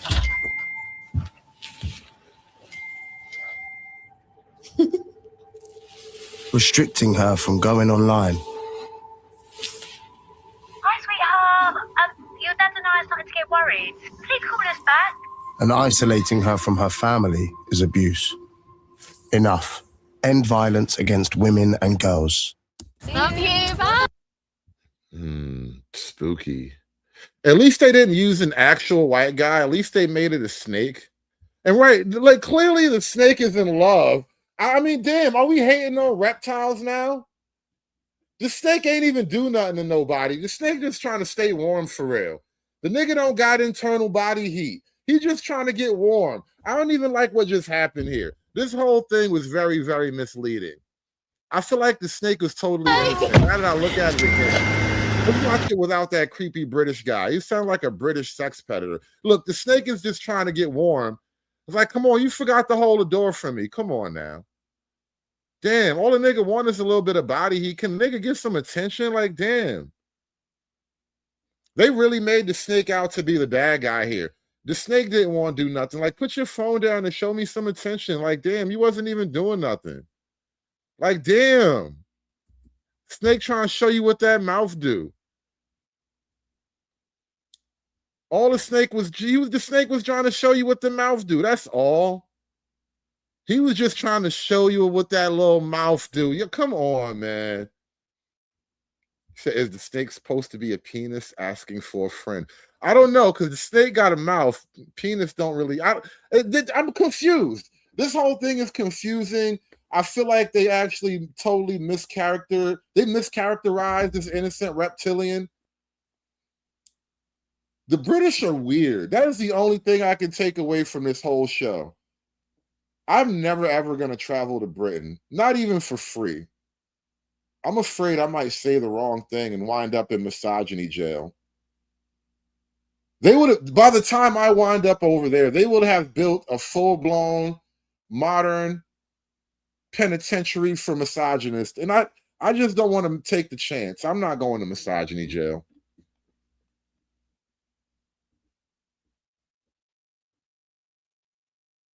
Can't do it. I can't do it. It's just not happening. But we're gonna wrap this one up. I gotta get up out of here. I've been up all night. I need a nap. I do. I need a nap. I've been working too much. Somebody had to do it. I am the chosen one. Somebody had to do it. Hit that like button, y'all. Listen, we got to put together a campaign. One day in the future, we're going to have to invade Britain and rescue the British people from all these new niggas. The Brits have been cucked into silence. They're terrified. They don't want to snitch on the new niggas. But I know it wasn't a bunch of young, white, Catholic British kids standing behind the teacher's back, pulling out their sandworms. And I just know that is third world foreigner behavior. And, you know, listen, I'd much rather invade Britain than Venezuela. I think if we're going to invade anybody, I'd rather invade Britain. We need to reestablish the British Empire. The world never really needed Venezuela that much for really anything. Like, I mean, they got some oil, but, you know, let them figure that shit out. I'm just saying. Anyway, it's been a fun show. I got to get this one in the bag. We're going to wrap this one up. I might have to create my own misogyny school, attach it to the church. I'm going to have a church and a school. I'm about to be like the Umar Johnson of misogyny. Damn, that actually sounds oddly intriguing. I wonder if I can make money at that. Start giving lectures, go on tour. I got to build like a whole misogyny lore. Got to come up with like a story about like the world's first misogynist in 10,000 BC, pimping caveman bitches and shit. Like, you know how tough you got to be to tell a cave hoe to shut the fuck up? I think we can do it. I got to create misogyny school. Come up with a whole misogynistic curriculum, a whole misogynistic mythology. Yes, misogynistic mythology. Simpatico. You already know. You see what I mean? Listen, man, we can do this. Gonna get us a nice school going. Little red schoolhouse, like Little House on the Prairie. All the female teachers are gonna have to wear long dresses and shit. It's gonna be just like the old days. Because the Brits are retarded. The British are retarded. They got a great idea and they're gonna ruin it, trying to make the boys gay. No, we need proper misogyny school. Make misogyny great again, y'all. Hit that like button, y'all. We are out of here, man. Thank you guys for watching. Appreciate you guys for supporting the show. I got to go. None of these niggas have motion except for me. There has to be one real nigga left in America, in this damn country.